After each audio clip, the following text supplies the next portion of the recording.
Welcome to There Will Be Expletives. I'm Jeff. I'm Ron. Ron, are you excited? I'm very excited, Jeff. We are doing what's probably going to be our first and last commentary. But what a commentary it will be. All things for us to choose as our first. All right, not going to lie, we got totally bailed out by Game of Thrones this week because, shit, dude, there wasn't a goddamn single news article to talk until about. we reach Comic-Con and E3, it's going to be a dry spell, I think. It was pretty fucking painful. Well, today we got bailed out by Game of Thrones because it had in its 8th episode of Season 5, the brand new one. Can we just take a moment to thank Game of Thrones for everything it's ever given us? It even gave us this episode of our podcast. It's so fucking good. But yeah, this episode we're going to be doing a commentary of Episode 8 of Season 5. And you can follow along with us. We're going to tell you when to hit play if you'd like to watch it as a commentary with the episode. And if not, you can also enjoy it because I'm sure we'll be talking about shit in previous seasons. It'll be basically as if we wrote down subtopics, but just the show itself is giving us our topics. In other words, we're following our normal format, but we just happen to have something playing in the background. Pretty much. Yeah. But yeah, like we said, this is our first go-around with a commentary, so it's probably going to be fucking terrible, but that's going to be like a normal... Oh, fucking terrible is going to be nice. Yeah, it's probably going to be bad. Like good for us is going to be something someone would write in a YouTube comment, I think. Yeah, that sounds about right. Alright, well, we are getting ready to play it. If you are watching on HBO Go, we have fast-forward a little bit past the opening ads, and we are 52 seconds in. And we are on the previously on Game of Thrones screen, if you're on DVR or other means that you're watching it illegally. And in a few seconds, we're going to hit play, and you will listen to us bitch and moan and talk about previous seasons of Game of Thrones and just how fucking amazing this episode was. Alright, we are in 3, 2, 1, go. And we are playing what's soon to be the worst commentary of all time. Yep, and it's already pretty bad. I don't think closed caption's on. I'm working on it.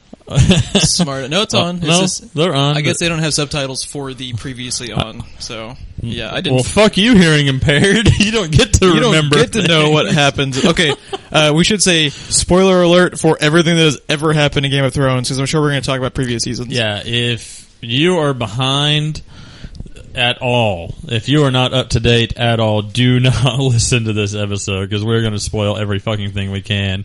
Because we're doing this commentary because we're assuming that you just had your mind blown on Sunday night like we did. And the rest of the internet. How awesome was the reaction? Oh my god, did the internet amazing. Imploded? Twitter imploded, and it was a positive implosion. That doesn't happen. It was just fucking fun to watch all those tweets roll in, and not even just like tweets with like random fans, but like celebrity after celebrity was having their mind blown too. Did you see Clark Gregg? Yeah, like Game of Thrones is bringing it. Yeah, it was pretty awesome. It was fun to kind of because what it was almost like an event. Yes. Online. It was really fun. Like the last thing it made me think of was actually in season 4, the Viper in the Mountain. Yeah. That broke Twitter a little bit too, with just people having their mind blown. It has sparked endless memes for us to enjoy. Oh, they're so good. They're so good. Oh, man. Here's a funny thing. We're about to be hitting the main title sequence. And I didn't know until like 3 seasons in that the locations they show in the little model are actually the chronological order of set pieces they go to in the episodes. I didn't realize that. It's pretty cool. I knew that they were relevant to the season because they'll add and remove ones that seem like, I know they add to them as the seasons go, but it seems like they also remove ones that aren't relevant, but I never realized they were in any kind of order. Yeah, they're the places you go throughout that episode, so they're never actually the same. Because it's kind of cool, like, I never fucking noticed that in a million years. Title sequences is fucking genius, man. The pop-up book title sequence. It's so cool. Here's another funny backstory. So, hold on, just 1 second. I would not ride that fucking elevator up to the top of that wall. Dude. Would you? I would take the stairs. I don't care how long it takes me to get to my post. You would be on the wall, period. I wouldn't be up on that fucking thing, period. I'm too terrified of heights. Just the thought of it scares the crap out of me. But what I was going to say is that going back to season 2 of Game of Thrones, that was when I got caught up on it. Uh-huh. and I watched all of season 1 on Blu-ray or DVD, whatever I had, and I started watching season 2, and I am a gigantic fan of Sean Bean. Oh, yes. And after they killed him, and season 2 starts off throwing like character after character at you, I actually started to have the show lose me a little bit because I didn't know if they would be able to make it without Sean Bean. And what's funny to look back on it now is that feels like so long ago, and I'm too glad you stuck with it. And it has gotten so much better where season 1 is almost like an afterthought. And here we go. We are into the episode now. We are into the episode now, and this is the first extended time you ever see Khaleesi and Tyrion talk. And I just want to say, every time they fucking talk to each other, it's like dialogue porn. Yeah, all it is them talking all the time. But I don't want to breathe because I'm afraid I'll miss something. They have Game of Thrones, like their throwaway lines are more impactful and just insightful than most of the major dialogue moments and other stuff. It's pretty intense. I love this line of Tyrion's right here. I'm the greatest Lannister killer of our time. I miss Tywin. I know. How good was Charles Dance in this show? He was the guy who was Tywin. He was fucking fantastic. Yeah, he was. And he's good in everything, but as Tywin, he knocked it out of the park. It was incredible watching him. I miss him a lot. And here goes. All friend zone stories are tragic and heartbreaking, but Jorah's is the most tragic and heartbreaking friend zone story. Talk about friend zoned. Painful. We've all been there. One thing that I was about to point out, though, is we talked about this a little bit before we started recording. Look at Khaleesi on her throne. And just think back a couple of seasons ago when she first started trying to take on the role of queen, how unsure of herself and everything that she was, and no self-confidence. And look at how much she's evolved. She looks like a fucking queen sitting there. Like it's her birthright. Like she always believed it was. But she gives no fucks. Yeah, she has no fucks. The buck stops at her now. You can see it in her face. She has no fucks written all over her face, and the way her body language in every scene. Just very queenly. Yeah, it just very Khaleesi. Have you actually ever gone back to season 1 since you've gone through the show? That's the craziest. Not in a while. The craziest fucking thing is when you have watched like 3 or 4 seasons of this show and you go back to season 1 and Khaleesi doesn't even talk. Yeah, like she's so shy and reserved. Like she literally doesn't talk for like the first 2 or 3 episodes. It's crazy. This show has this and Breaking Bad, I think, have the most interesting and just drastic, blow your mind character development moments I think I've seen. This show is crazy with a lot of things, but one thing it's very good at is character development. Oh, here goes another classic Tyrion line. I'm not sure you're worth my advice, or whatever it is he says. I like where Tyrion's coming from, where he doesn't give a fuck anymore either. Where he's telling off the chick who has dragons, don't fuck with me. It's. I mean, the cojones on Tyrion is pretty impressive. Well, I mean, last season was kind of bad for Tyrion. Shit has gone south for Tyrion, that is for sure. God, can you imagine? I mean, it'd be awful enough having what happened with him and Tywin, but his dad knew he was innocent, took his woman, and was going to have him publicly executed for a crime he knew he didn't commit. Well, it wasn't just took his woman. I mean, I took it as she was paid the whole time to be with him and spy on him. Yeah, they never really... I mean, it was ambiguous. Yeah. You never really knew the details because he fucking murdered her immediately the next time you saw her. But yeah, I mean, that's the way that I took it, was that she had been in his employ the entire time. Yeah, it's very, very possible. I'm curious if they... I remember hearing the story was changed a little bit with her character from the book to the show. So I'm curious if they ever confirm more details of that in the book. This scene right here, though, back to the current episode for a moment, is so great because single-handedly Tyrion is saving his own life, gaining the trust of Khaleesi, and saving Jorah's life. He is the master. Because look at her face; she is prepared to kill him right now. Oh yeah, no questions asked. And Tyrion is the smoothest motherfucker on the planet at how he's in. Like you said, he's just having a conversation and is able to accomplish all that with just how smart he is and how. It's funny how he's one of the most dangerous characters in the show, and all he has to do is talk. He's like the, you know how Littlefinger is kind of like the douchebag behind the scenes, you know, playing everybody in the room. Like Tyrion is like that, but somewhat of a good guy. Yeah. So it's just crazy. Like some of my favorite scenes were when he's the hand, yes, and he's playing all of the other ones. Yes, yeah. It's when he that was fantastic, and I'm hoping. You know, that, I mean, obviously I don't think we'll get the kind of politics as he's as he's advising her like that, but, you know, they're going to basically bring Hand of the King Tyrion back for Khaleesi.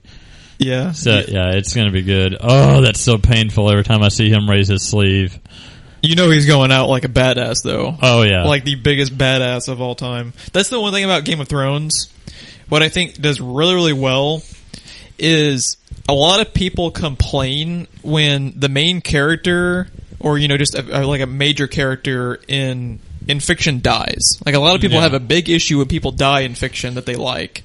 But my thing is, I don't have an issue when people die in fiction as long as it's important and serves the purpose of the plot. A lot of other shows, TV shows in particular, will kill people only for shock value. Like Beth in Walking Dead. Yeah, that was horseshit. Yeah. And it served no purpose of the plot because literally they pretend like it didn't happen almost later on. Yeah. But Daryl seems to be the only one that remembers. But every character death, excuse me, down to the butcher's boy in season 1, has later season implications. Yes. It's impressive, like, and then, and it's shocking, but it's important, and it makes all the difference. And we talked through the scene, but I think you want to talk a little bit about Cersei. Yeah, we'll get back to Cersei later in a later scene, because, I mean, all I'll say at this moment is just there's no better justice in the world than what's happening to Cersei right now. But right now we're looking at Arya walking through her new persona's daily routine with who's the many-faced god guy? What's his name again? Well, I guess they don't have a name technically. I don't know how you pronounce it, but it's like Jaqen or Jaqen. I'm not sure how you pronounce it. Yeah.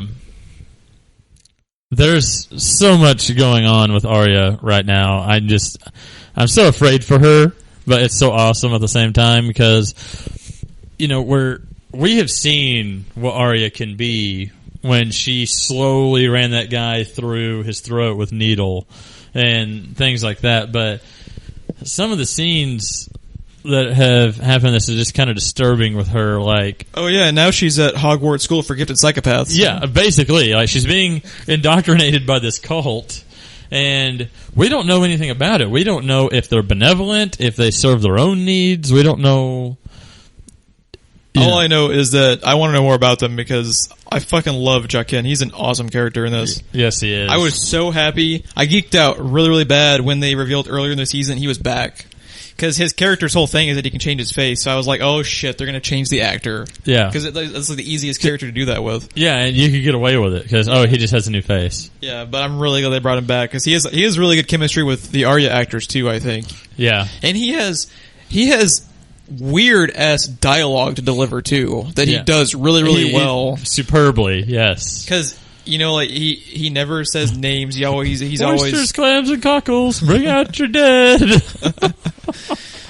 Why don't we do a Monty Python commentary? We really need to. That would probably be a really bad one where we don't talk and we just laugh. Yeah, we would just be it'd be an hour or 2 hours of us laughing our asses off. No one wants to hear that for damn sure. So no one wants to hear us. Period, Jeff. Yeah, this is true. So yeah, you talked earlier off mic, but her expression when she finally gets to go and do something is pretty sinister for like a 14-year-old girl. Yes. But I definitely look forward to seeing more Maisie Williams and other things outside of Game of Thrones. Like, we already know she's going to be appearing in Doctor Who. We don't know in what capacity yet, I don't think. If Moffat writes it, there will be a ton of Game of Thrones in-jokes, though. Yes. He loves his in-jokes. But, yeah, I look forward to seeing a lot of her in the future. We already know we're getting Sansa Stark as Jean Grey. I love that casting, by the way. So that's going to work pretty good, I think. Yeah, Maisie Williams is similar to some of those other young actors and actresses where you see them when they're not even like 13 yet, but you just see it in them. Like they have like that thing you can't explain, but you just know that they're gonna be successful. I also kind of felt that way about the actress who's Hit Girl. Yeah, Chloe Grace Moretz. She has a lot of charisma. Even back when she was like 12, I thought she had a lot of charisma. Yeah, just like that. A girl tells a man, like, that's a hard line to deliver as, like, eerily he does, you know what I mean? Yeah, and so nonchalantly, like, he actually speaks that way. Yeah. I wonder how long he has to practice his lines, because it's such, like, it's not even Yoda-ish. I don't even know what it is, yeah. Very, very odd. It's very fitting for the character, though. I want to see how they explain who these people know to kill, because he kind of assigns her this dude to kill, but, you know, like, it doesn't appear they're being paid because, like you said, they're more like a cult than they are like... They're not mercenaries. They're more cultish. So it's like a cult version of the Assassin's Order and Assassin's Creed. Like, we don't know. And I said that we don't know if they're serving their own purposes with their targets, or if they're actually doing it for the greater good, or they're just doing it to keep balance. Like, would they kill a good guy because things are swaying too much toward the side of good and not evil? Like, as you know, some characters in books do. Now, this is the scene I was referring to right here. This is also the last time I believe we see Arya. In this episode, but right there, that sinister smile on her face, that's different. The last time, like when she ran needle through that guy's throat, she was taking pleasure in it, but it wasn't that kind of pleasure that she just got from being handed that vial of poison. It was almost like calculated. Yeah. Like how much... Like, it was like justice is served and I'm getting my revenge for someone last time we saw that. This time it was, oh, this rocks, I'm totally going to poison a bastard. Like, I don't... I mean, who could blame her for being fucked up? I mean, she's seen... At this point, does she know... I think the only person she knows that's alive is, what, Jon Snow? Yeah. I don't even know if she knows that Sansa's still alive I don't at this think point. she does. Now... Cersei, such sweet justice in these scenes. I am so sorry, but I think it's just it's nice to see her all fucked up looking. She has been, I should say, arguably probably one of the most powerful feminine characters in this show. Other than Khaleesi, I think. Other than Khaleesi, she is the most impressive female. She was, Yeah, she was definitely probably the most powerful and the most calculating. And look at her now. Everything that she has done, every season, every episode, that just makes you want to wring her neck. And I am taking too much pleasure in these scenes, I think. But, I mean, bravo for the actress to make you hate someone that much. Like the kid that played Joffrey. Oh my god. The guy who's Ramsay? Yeah, I've never hated someone so much in my life. Like, I've hated these three people. Which, you know, is an homage to the actors and actresses that play these people. They're brilliant. Here's another question I have, too. And it might just be a coincidence, but I'm curious what you think about this. Have you noticed that... They not only picked good child actors where they all fit the role, but have you noticed a lot of them have like baby faces? Yes. We're almost like, because you know Arya's been in the show for 5 years, but she still looks. They're not having the Carl issue in Walking Dead. Yeah. Where he looks like he's fucking 30, but he's playing a 14-year-old. And I imagine it's just a coincidence, and they purely went for people they thought would be good. Mm-hmm. But I think it is kind of, just kind of a funny coincidence how they've all kind of. They've kind of say where you can buy them at their age. Because, Arya, I think, is getting close to being 17 or 18 years old. And, she still looks like she could be 13 or 14. Yeah, she, so we've got IMDb up here. Trying to figure out how... I want to say she's maybe 17, around there. I'm not sure. You might have to go to Wiki to find it. I'm not sure how they would show that. Yeah. Was it at the top of the screen at all? It usually is, I thought. Oh, 97. Yeah. So 1997. Is she 18 now? I guess so. Huh. Yeah, you would not think she's 18. I still buy her as her, 14-year-old character.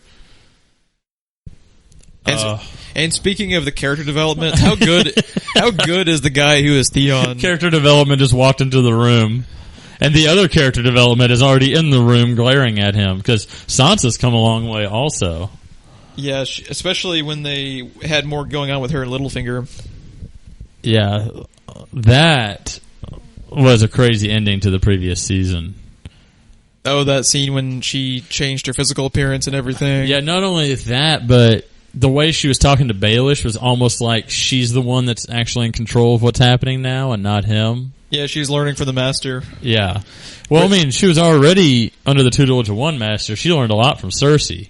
And then she's been hanging out with Baelish. And you got to keep in mind, we only see glimpses here and there, but them traveling, it's not like us jumping in a car and, 30 minutes later we're down the road. They travel for months. So she's been hanging out with Baelish for months, if not years. What the fuck is Littlefinger up to at the moment? The last time, they showed him, he was talking to Cersei, right, at the Capitol. And I love his whole thing where he was basically setting up the Bolton and Stannis fight. You know what I mean? Yeah.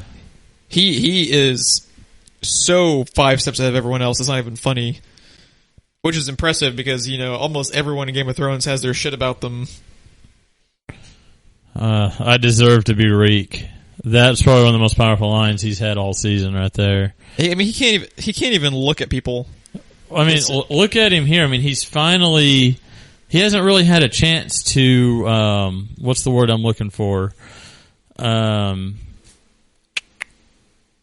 don't know. He hasn't really had a chance to come forward with what he's done and to come to terms with what he's done yet. And right here, they weren't Brandon Recon. And what's cool too is I'm not sure, but that might have been the first time he has looked into someone in the eyes. I think it is. Since he's become Reek. I think it has. I think it is. I mean, yeah. This scene right here, this episode, man.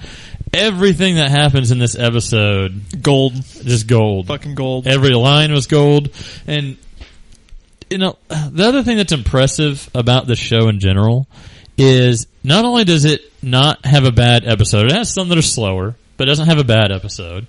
And it doesn't really have bad dialogue. Everything's meaningful and everything comes into play later. But the actors, every actor delivers their line amazingly. You know what I mean? Like, and they don't have easy lines to deliver because, I mean, hell, even pronouncing a lot of their names is difficult. Oh, fucking Roose Bolton. Oh. If they don't have satisfying deaths for fucking Roose Bolton and his son, Ramsay. I don't really care how he dies, Lord Bolton. Ramsay better fucking get it. Like, I feel like Joffrey got it easy with the poison, but it was still a very satisfying death. And I thought, okay, I can relax. And then they introduced me to Ramsay, and he may even be worse than Joffrey. Which, again, means this actor is fucking amazing to make me hate someone so much. Although I want Roose to fucking get it horribly, too, because he's a son of a bitch, man. When that scene, what was it, last episode, or maybe the one before, that he was telling Ramsay about, like, his mom and his dad and stuff. Yeah, he talks about a story where we just got to Tyrion and Khaleesi. We got to dialogue porn. Sorry, you were saying? Yeah, what does he say? Ramsay's a bastard. Yes. Right? So his mother was caught with another guy. I forget the story. No. They got married without his consent. Oh, that's right. And then he kills him, strings him up on the tree, and then rapes her under him. Yeah, and then underneath that same tree that her new husband's hanging, he rapes her, and that's how Ramsay is born. And he says that story like he's talking about a regular Sunday afternoon. Yeah, it was nostalgic. It was the same conversation that Stannis had with his daughter, but more dark and twisted. Like, he was delivering the lines the same way Stannis is delivering his lines. I could watch them talk all day long. I know, this whole episode could have been Khaleesi and Tyrion. I mean, they accomplished so much here, and they're just sitting there drinking wine. And what's ridiculous is, I'm sure it's been said a million times, but these people have not acted together ever. And they're just getting to act together for the first time after 5 seasons, and they act like they've had chemistry for like they've been actually acting together for 5 years. It's crazy. Yeah, they instantly had chemistry. I mean, it must just be a product of them being some of the master class of actors on TV at the moment. I mean, I know Peter Dinklage has gotten at least an Emmy for this role. I'm curious what else she's actually gotten awards for, because I mean, she's earned at least nominations for her portrayal. Emilia Clarke, she's been just amazing. She looks nothing like herself on IMDb. Oh yeah, she's usually not blonde. Let's see. Oh, it was up a little bit. Nominated for one Emmy. I'm surprised she hasn't been nominated more. 4 wins and 10 nominations. Let's see what in. Nominated for Primetime for Game of Thrones.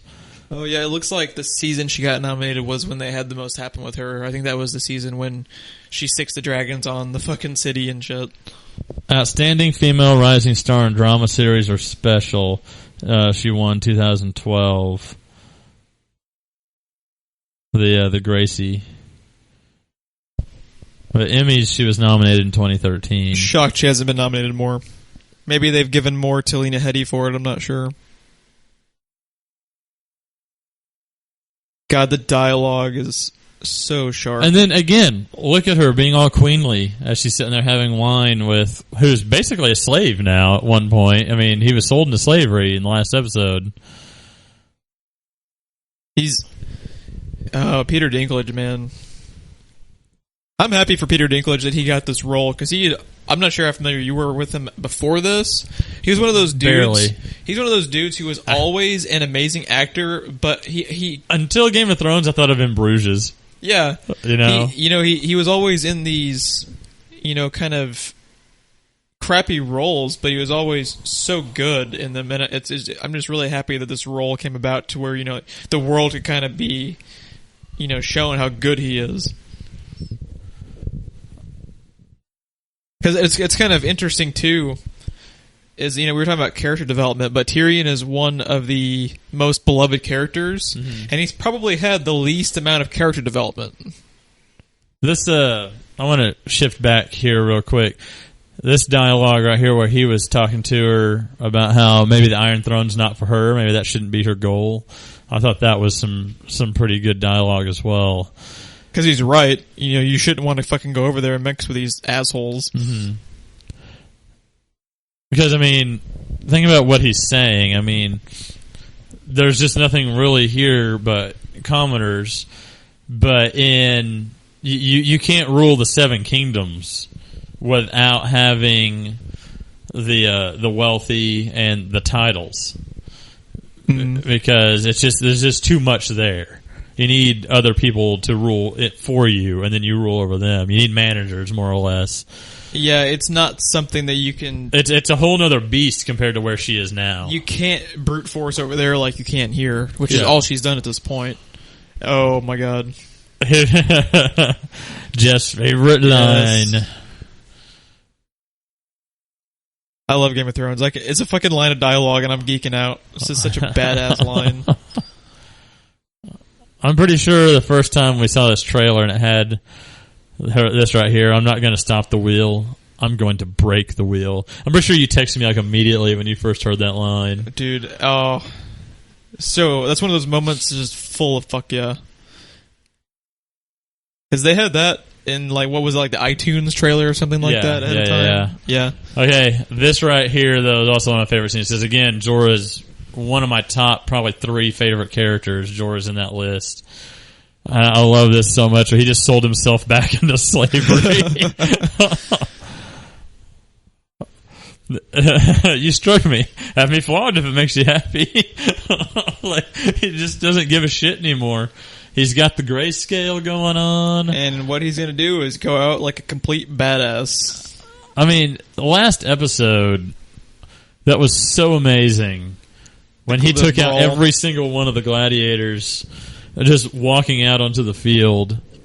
And he was whooping ass with a demeanor of I'm not even going 50% capacity right now. Oh, no. He wasn't even trying. Oh, yes. More Cersei satisfaction. That sounded a little creepy. Oh, yes. I bet it was actually kind of fun for Lena Headey to, because typically she's all dolled up, queenly and shit, and they got to actually give some makeup to her, this time make her look all shitty. You want to know what? I would not want to spend any time in these dungeons because it looks like it would not smell very good. I don't think any dungeon would smell very good, Jeff. This one in particular. I think the smell's the least of your problems in a dungeon. This is probably true. Yeah, this right here. Look at her face as she pours all that water onto the floor. Look at her face. Cersei fucked up, dude. Yeah, she did. Cersei fucked up big time. Now the question is this going to be the end of Cersei, or is she going to get her sweet revenge? We were talking earlier, I think, because, I think they're leading up to Zombie Mountain at some point. Yeah. I really kind of want to see her have Zombie Mountain. Because we heard the Dark Maester earlier say the work continues. Yeah. And referring to Zombie Mountain. I want to see Zombie Mountain, rampaging. By the way, Zombie Mountain sounds like the sequel to Zombieland. I'd watch it. Hell yeah, I would. I do want to see Zombie Mountain, rampaging through King's Landing. Yes. Because I want to see a scene where he's just taking on, 11 guards, and they're stabbing him and knocking off limbs, and he just keeps going. Yeah. Nothing but a flesh wound. How many Monty Python references can we get in this episode? Not enough. Oh, and Zombie Mountain's going to look fucking cool, too. I mean, after seeing some of the characters you're going to see later on in the episode... Yeah. He's going to look fucking incredible. So, Sam and Gilly, I believe that's her name. Yeah, Gilly. This is one of the character combinations that I think if anyone does bitch about Game of Thrones, that seems to be a likely topic. But, I mean, I don't mind it. I don't know how you feel about it. It's... Something about it is weird, but I couldn't tell you what. I think it's just the fact that Sam has something going for him. I don't know. So mean to poor Sam. I know. I like Sam. He's a cool character, though. And he's the only one that, knows anything about anything because of how much he reads. Yeah. Oh, I'm going to miss... he was the one that knew to burn the White Walkers, what, was it last season or the season before? And that they had the one inside Castle Black going for the Lord Commander. Yeah. He was the only one that knew how to deal with them. But yeah, fucking Game of Thrones and their character backgrounds. I mean, this poor kid here, Ollie, he's got one of the worst origin stories in Game of Thrones as well. I mean, it wasn't just his parents that went out. I mean, his whole fucking village all got murdered on screen horribly. And now they're trying to form an alliance with the exact people. Not just the fact that it's wildlings. The exact people that did it. And it sucks because you can see where Ollie's coming from, but you can also see where Snow has no other choice. Right. Because you're going to find out later they need every fucking warm body they can get. Oh, man. I'm already giddy with anticipation for the last... I know, I'm getting pumped already. 25 minutes of this episode. So fucking good. What was it you texted me as soon as this episode was over? I don't think I breathed the last 25 minutes or something like that. I don't think I fucking... I was... Because, I was telling you earlier off mic, usually I can watch shows with my cell phone in hand, kind of going back and forth, send a text every now and then or whatever. But this episode, about 25 minutes left in the episode, phone went down, wasn't picked up again. Shit got fucking real. This is some good dialogue, too. Was it episode 9 last season that had the wall battle? Yes. It's always episode 9, typically, when the shit goes down. Did they bump it up an episode, or is there something even fucking bigger that's about to happen? I think something even bigger is about to happen. Bigger than... Oh, here we go. Our boy. Wind howling indeed. I love subtitles. Well, freaking Wind Howling sounds like a Pantera album or something. He looks like the cover of a Pantera. Oh, God, yes. I want to see Jon Snow on the cover of an Iron Maiden album. Is that not what that looked like when he was on the boat of the boat? Wind howling. Dressed as King Crow.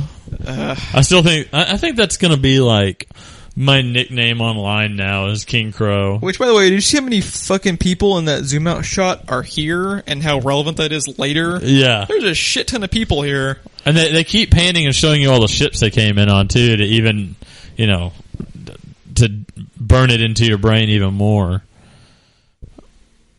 So, yeah, I think you've said Jon Snow is your favorite character. Yeah, It's tough with this show. So tough. Usually mine is... It was Ned Stark, but that rolled off my list pretty quick when his head went. So I see what you did there. Yeah. I figured. Mine usually goes between... My top three are Snow, Tyrion, and Khaleesi, and... I think Khaleesi used to be my favorite, but they haven't done much with her in the last couple of seasons. Well, she had so much going on. It's Jon Snow's turn. Yeah, it's like this go around. Like the first 3 seasons, it was like Khaleesi shit nonstop for the epic events, and the last 3 seasons, it seemed like it's been a lot of Snow. Because it makes sense. Like, they have to build this up because this adds intensity to like the whole fucking universe they're in. And right here is probably the way I think all politics should be done. Is this scene right here with murder? I love wildling politics. It would solve so many issues in Washington. I love Tormund. That dude. He's a badass. Did you just point to the screen and say that dude as if people can see us? They can see us, right? That's how this works, right? Why aren't you in chains? Tormund has this look on his face and his stance. At any moment, he is willing to kill everyone around him, and it's amazing. Yeah, and it's about to happen. Tormund gives no fucks. I feel like the guy's eyes underneath that, it's like Bill Nye wearing the damn skull. I like how the guy is wearing a skull mask, and he's not as intimidating looking as that dude. Tormund. Oh, you did not. Oh, he fucked up, man. You did not just poke him in the chest. With Yep, his here we own go. Fucking club. Yep. Wildling politics in action. I love this show. And everyone's just standing around like, yeah, well, the guy kind of had it coming. That guy was a prick. They're all ready to fight. No one wants to move. Yes. Gather the elders and let's talk. That's the way it's done, boys and girls. Snow. Snow's like, okay then. Well, pardon me. I'll just be coming up through here. All of a sudden, we went to Mystery Science Theater. What happened? It was bound to happen, I guess. By the way, brass cojones to even be the Night's Watch dudes going into this village. Right. Not in a million years could you get me anywhere near these fucking people. I love Jon Snow. Oh, yeah. Dude, this scene right here, and her especially, and him, he's the one that I had meant to look up. The thin guy? Yeah. Yeah, it'd be really hard to find him. Because he's going to look nothing like his character. Yeah, I know.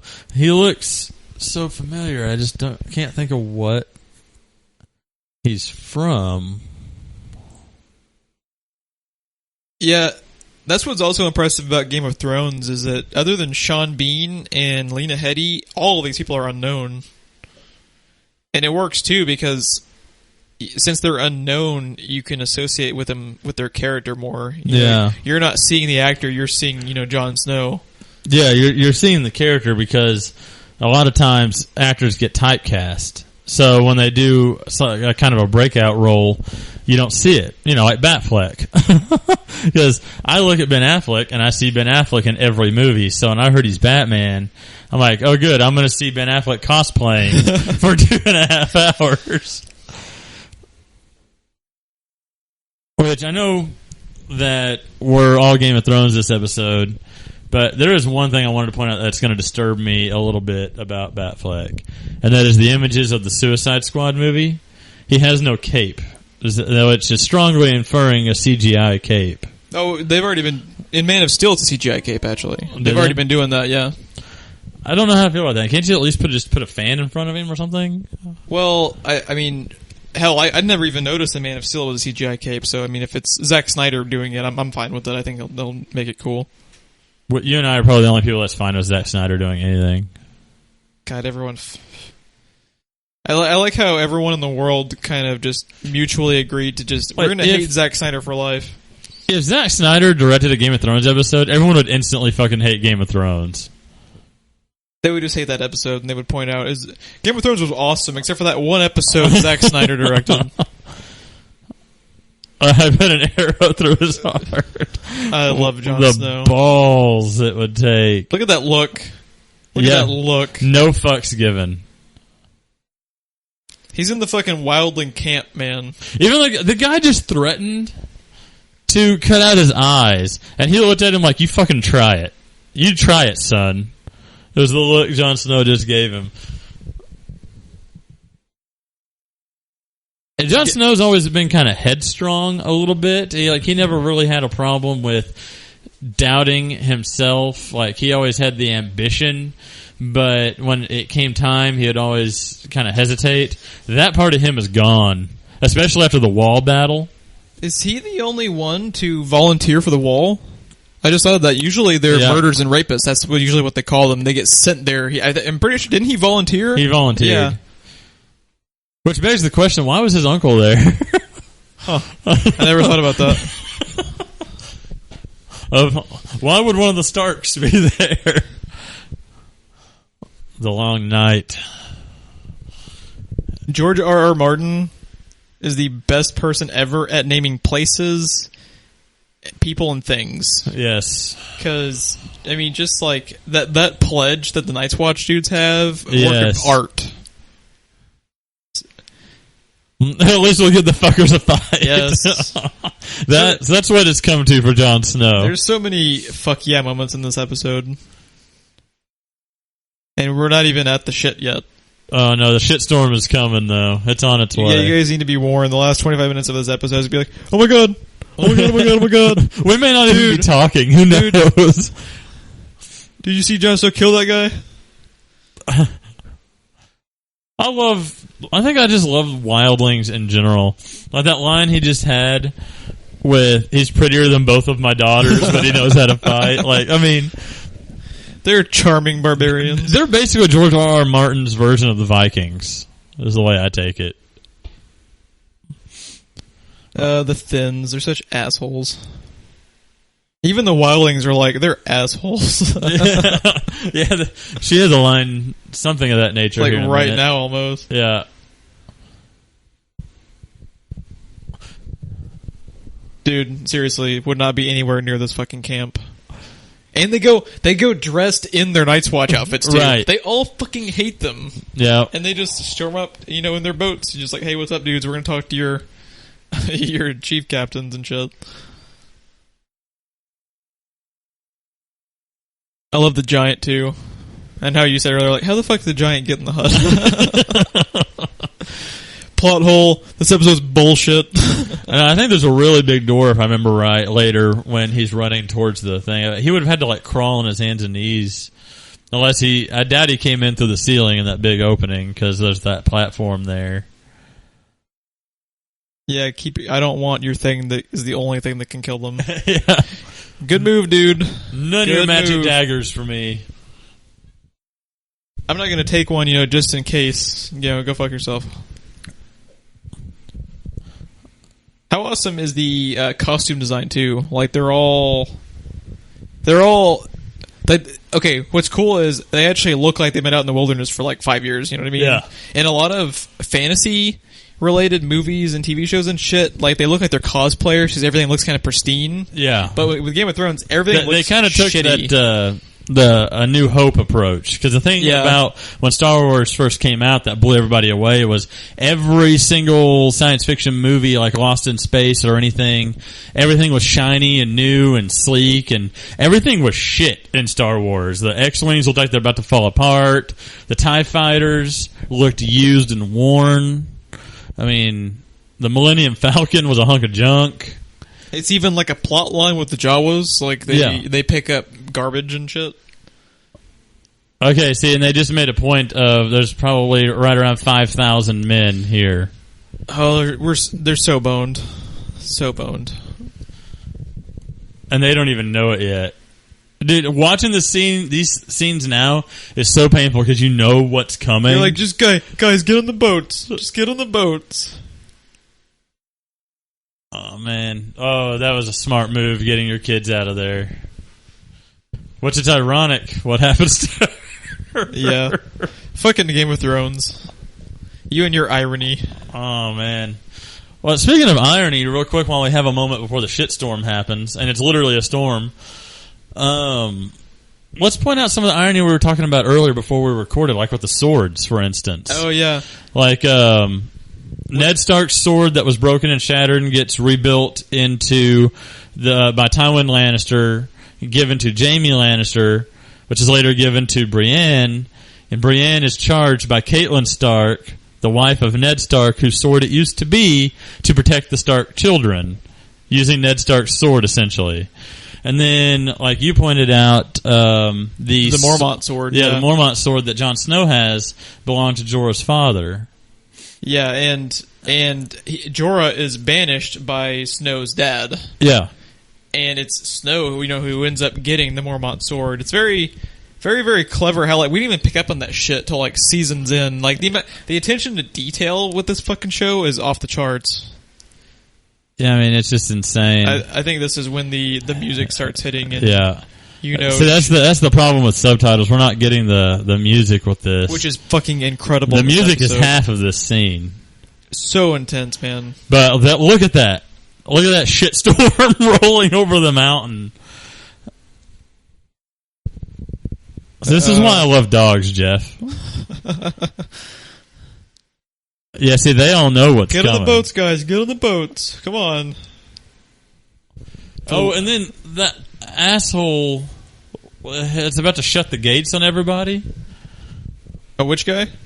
The thin leader dude? Yeah. Yeah. Although you can't really blame him.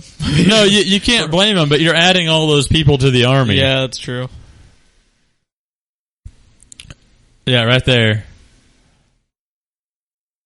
Yeah, they just added right there about 1,000 people. The eerie silence that's about to happen here in a minute. The music even quits, doesn't it? Yeah. Like, everything stops. As soon as they go silent, the music stops. So it is...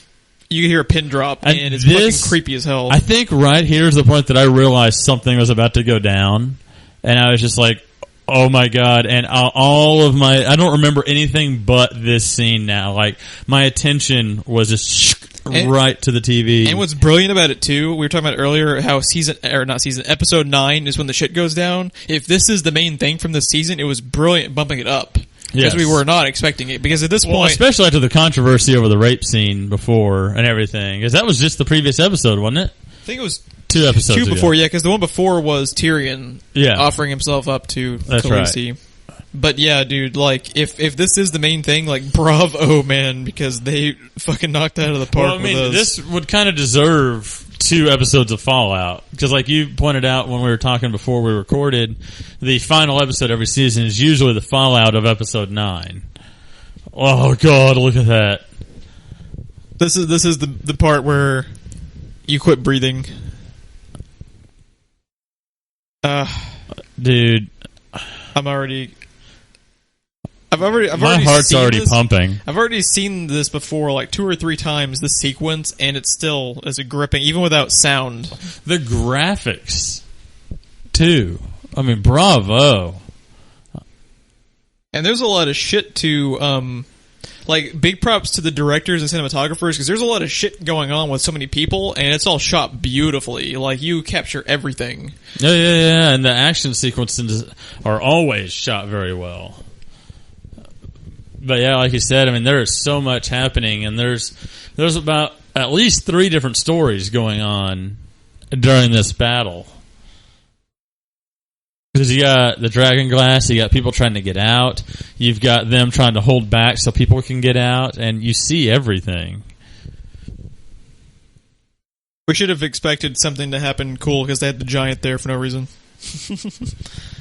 I took it that was all like tribal leaders, so he must be like one of the main giant. Yeah, that's true. Oh my god, dude, that is just horrifying.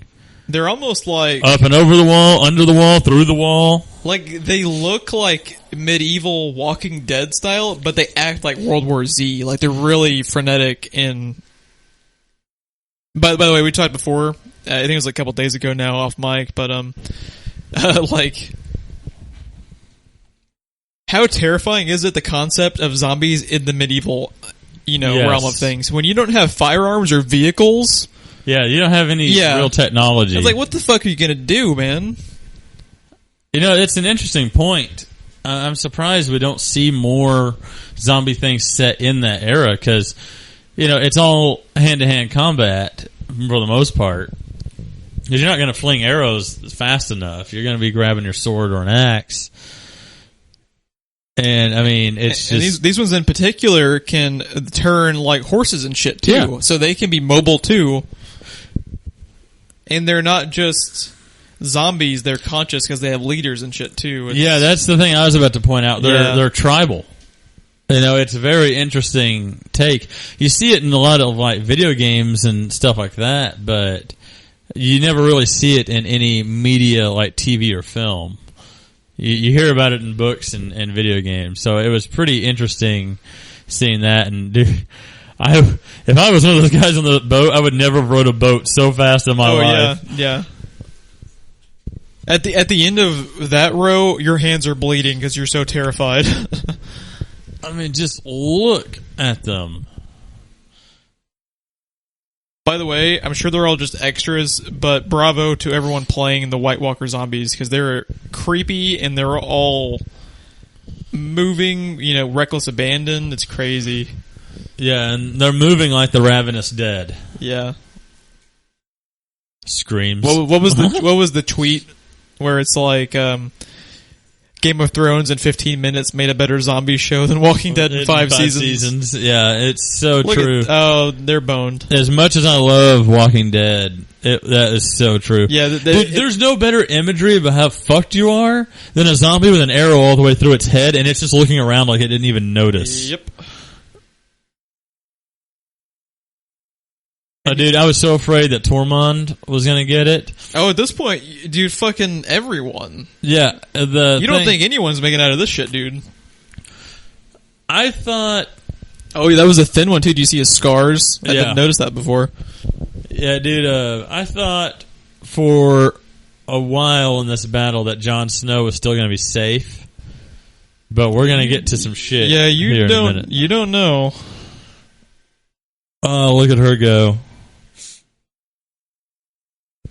I think that sounded a lot dirtier than I meant for it, but oh, dude, that is horrifying. The imagery of that right there was intense. Look at that. Skeleton horses. Oh, dude, okay. There's some nightmarish things about to happen.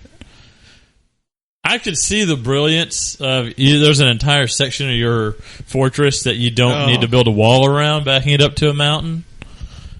This is like Jon Snow 300 style. Look at that. I mean, this is like 300 John Wick Snow right here. I don't even know how many references you just made. That's how the giant gets in and out of that. Oh, yeah. You gotta love the giant, man. He's just like, man, what the fuck is happening? These guys are assholes. They're annoying. Yeah. What the hell did he have to kill to get the giant spinal column on his back? I don't know, but they should make a graphic novel off of that. Do you see that? Yeah. Well, Jon Snow's got his way in now. Alright, so they're going after the dragon glass, which is fucking crucial as fuck, because it is the only way you can take out these dudes. Look, this is the guy whose power is he can freeze anything he touches. Look at him putting out the flames as he walks on by. Great makeup and special effects with their dudes. At that. This is the one that Sam saw when he first discovered the dragon glass. I'm almost positive of that. And this is when the thin leader actually redeemed himself at the very end. Yeah. And you're expecting one hell of a battle, too. And then... Which it's a more... It's a more interesting battle than it deserves to be because those White Walker dudes are fucking terrifying. Right. But that's when you know you're fucked, when he shattered that guy's axe like that. Oh, I don't like it when Jon Snow gets hurt, dude. Yeah, see, and right here, I was like, oh my god. Oh my god, are they going to kill Jon Snow? Because you're like, I mean, look at this shit. He doesn't have a... Dude, Jon Snow just fucking punched that dude. Jon Snow's a badass. We're like commentating like a boxing match now at this point. Like, dude, you see him punch that fucker in the face. And he just hopped like 15 feet like it was nothing. Yeah. Yeah, right here. Oh, no sound, still painful to watch. Oh my god, dude, it's a sickening sound when he hits. How good is Kit Harington at reacting to horrible shit happening around him? Like, I know.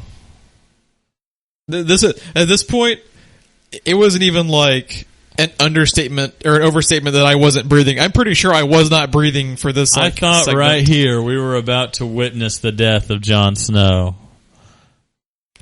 I just knew. And then I'm on the edge of my seat right now. I've already seen this like 3 times. We're about to get one of the greatest memes the internet has ever concocted. Did you see that shit? I saw that shit. His reaction was priceless. Yeah, the White Walkers too. Oh yes. I fucking love this show. Jon Snow awesomeness. Ice was killed by snow. I see what you did there. Yep. Now here's one of the most horrifying things I have ever seen in my entire life. Darth Maul White Walker. No, what he is about to order to happen. Oh man, Jon Snow, confident boy. You know he's probably got a collapsing lung. He's got at least 3 or 4 cracked ribs. I was going to say broken ribs. Not to mention the sheer shock of the hit itself. Oh my god. You probably crap your pants when you are attacked by White Walker. I crapped my pants right here in this part of the scene. This is one of the... Right here, this is one of the most horrifying things I have ever seen. This is more horrifying than anything The Walking Dead's ever done. Yes. Look at the fucking makeup and special effects on that front kit. Like, yeah, oh my god. They're so fucking creepy, man. Like, my reaction was literally the same as hers right now at this very moment.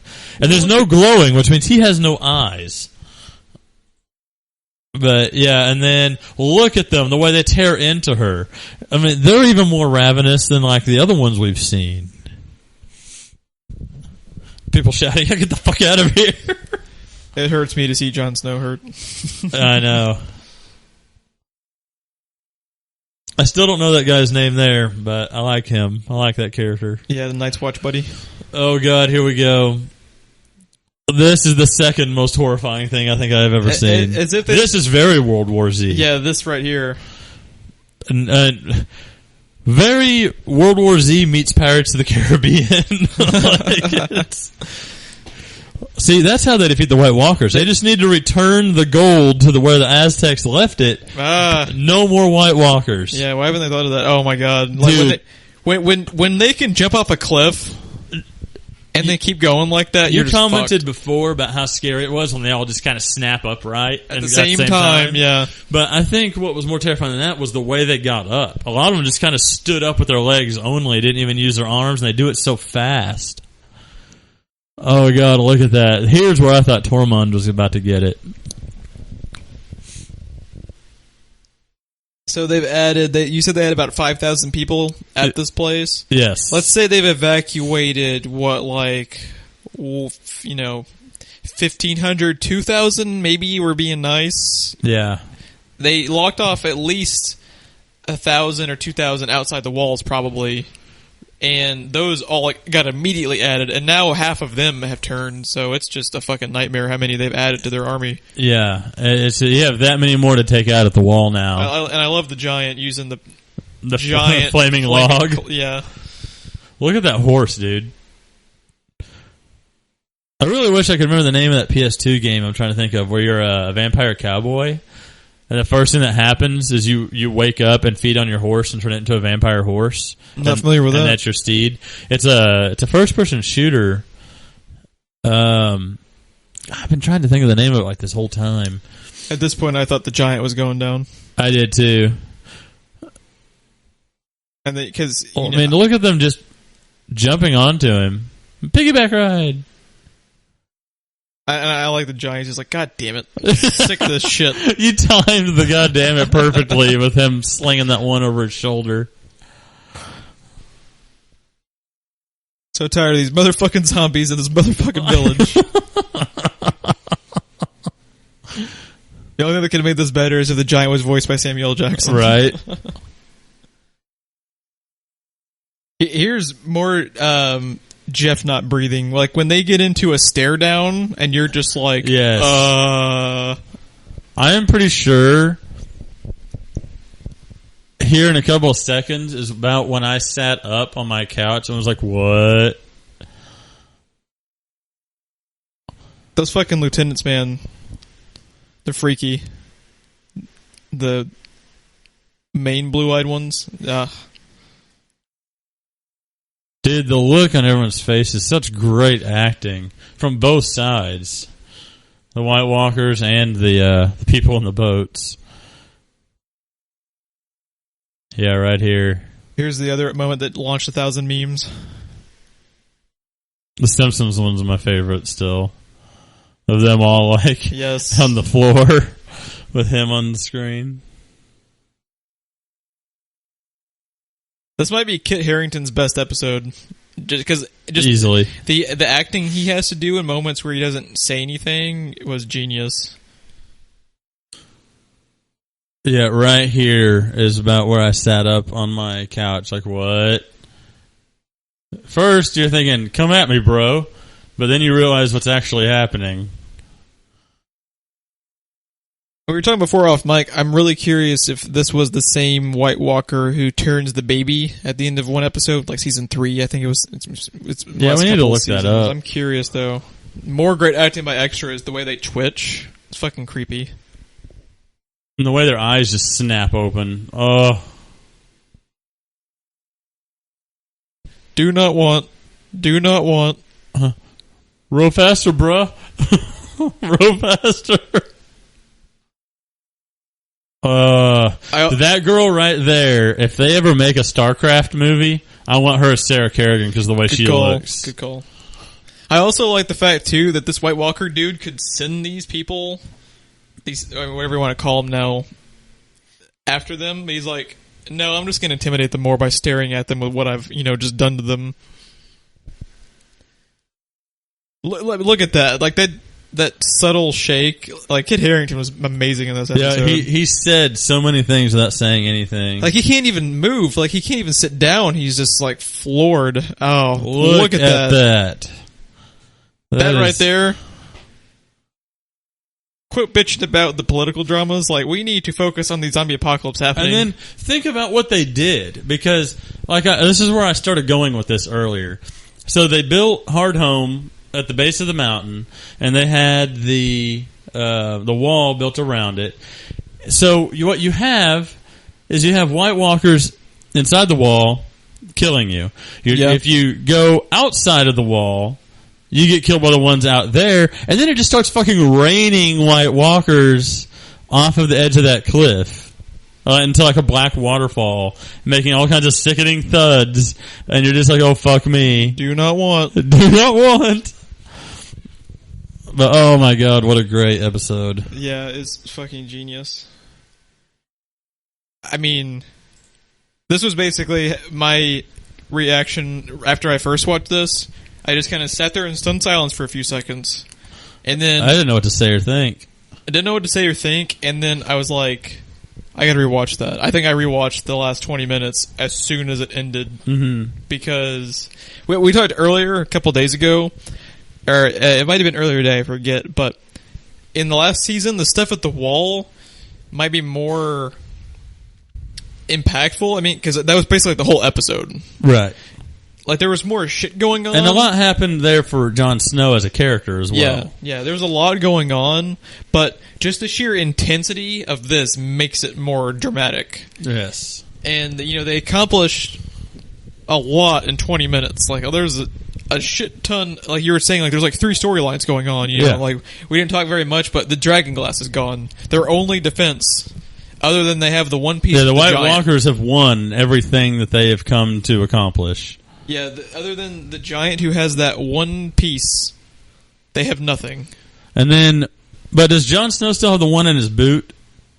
Isn't that where he put it after Sam gave it to him? I honestly can't remember. So we know they have one. They've got at least one, because the giant said, "What the fuck you looking at?" when he tried to collect it. So they have one, maybe 2, and they had a whole bag full, and that's gone. Yeah. And now they've kind of figured out that the Valyrian steel will work. And there's Snow and Brienne, and are they the only people who even have Valyrian steel swords now? I believe so. Maybe I'm forgetting somebody, but those are the 2 ones you're familiar with. Yes. So yeah, no, it was crazy episode. It was thrilling. It was well written. The graphics were amazing. It was great even before the shit went down, like you said. Like, there's so much going on. The dialogue's riveting. Like, it's just. You had to see Tyrion and Khaleesi for the first time, actually having conversations. You had to see Cersei as a fucking Sansa and Theon. Yeah. And Sansa finding out that her brothers are possibly still out there. The line that she has with how if Ramsay hadn't done what he did to Theon, she would have done it herself. It was, I don't remember if we said, but someone knows now that Bran and Rickon are still possibly alive. They don't know where they've gone since, but Theon admitted that he didn't kill them. So here's the question: are they topping this with episode 9 like we were talking about earlier, or was this the shit? I don't know. It's going to be hard to tell. I don't know what they could do.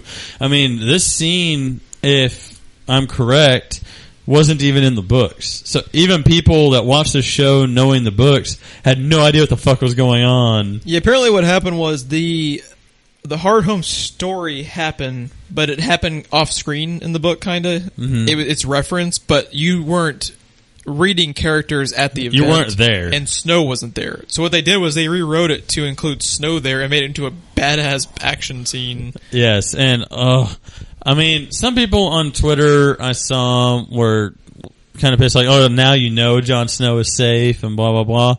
But I don't think so. I don't. Not after the damage he just took. I mean, yeah, he's survived a lot of crazy ass shit, but no one is ever safe in the show ever. I think, in my opinion, until his storyline crosses like either Bran and Rickon or Arya and Sansa, he's safe until then, probably. I mean, and even then. But I mean, if they killed Jon Snow, I would cry. I really thought that he was going down in this episode. I wish that scene when he's on the ground coughing up all the blood. That scene when the White Walker lieutenant swings his spear. That was a moment where I wish I had a camera. Because just seconds before that, he had another random sword that shattered, and then now he just witnessed it himself in his own hand, and then he's trying to hold up his sword to block it, I guess instinctively, because what good's it going to do, right? I mean, in your own mind, if you're Jon Snow. And then, as it's coming down, I was like... It was cool, too, earlier we were talking about the attention to detail with, like, the items in the show, like, yes. with the sword and their kind of cyclical backstories and so forth. Jorah's dad, the original... Lord Commander of the Night's Watch, giving him that sword saved his life. Yes. And it saved his life when he was Lord Commander of the Night's Watch. Little shit like that you don't know till you start processing it more. Game of Thrones is very good at that. That's one of my favorite things, is where they can have clever little shit like that you might recognize 5 years after you've watched it. Yeah. Because it's not thrown in your face. Like, this show's all about... subtlety. It's about subtlety, but subtlety mixed in with just this barbaric world where, like, they throw shit at your face like, Viper in the Mountain, but then they have stuff like that happen where it's very nuanced and subtle, like you were saying. Yeah, and everything in the show is just layered. And oh my god, look at it. We're watching we had the featurette going, and we're watching it them just rain over the cliff again. Yeah, we should have known more shit was going down, because this was actually written by the main two creators of the show. Yeah, Weiss and Benioff, I think, are their names. I'm probably butchering their names. But how many days till Sunday? Oh my god, how many fucking days till Sunday? Jeff, it's only Tuesday. Fuck. Well, all right, guys. I'm sure at this point you are no longer listening, because that was probably an awful commentary, but we did our best. So there will be more. So we will be getting better. Can't promise all Game of Thrones, but there may be another one next week. Who knows? We have 2 more episodes, so the next 2 weeks are probably going to end up being Game of Thrones talk. And more of us just going gaga like... Jon Snow. Yeah, can I just say this too? A lot of people have been feeling like this season has been kind of slow. It has been, and it has been because like you and I have talked about before. This season and last season are two books that are happening concurrently, and they're both kind of like the first half of each book. So that means the next two seasons should be batshit. But I think this is a good way to recover. If people are calling your show slow, this was a pretty good way to recover. Just blow everyone's minds all at once. Yeah, and the thing about it is, it was slow. It doesn't make it bad. Yeah, exactly. This show with their character development and conversations, dialogue, everything, like, it's still gripping, even though shit's not hitting the fan. Yeah. And like you said, like, this is the first half of two books. The Tyrion and Khaleesi stuff was edge of your seat dialogue. Yeah. So what's the next commentary? We're going to do the 5-hour Ultron Blu-ray? Probably. Yeah, I'm sure people would love to listen to us gaga over Joss Whedon for 5 hours. I'm sure that would be great to listen to. Well, if you guys would like to catch us more, you can follow us on Twitter at TWBE Podcast and Facebook.com/TWBE Podcast. Thank you for listening, and we will catch you next time.